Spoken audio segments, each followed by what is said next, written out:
এই দেখো আমার দিদি এখানে একটা কবি মানে কবি না হাবু গায়ে শোনাচ্ছে, আপনারা দেখুন এবং মজা নিন। ছোট্ট লাদেন খুব বদমাশি করছে। 10 বছর আগে দাঁত ভেঙেছে, এখন দাঁত বেরোয় না। 10 বছর বয়স, এখনো দাঁত বেরোয় নাই থেকে।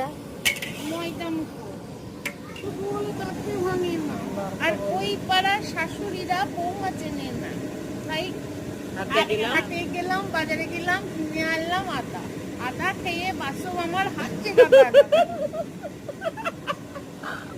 ড্যাং জামাই এসেছে, বাবা ফ্যান খাওয়ার ডিব্বাটা ভেঙে ফেলেছে।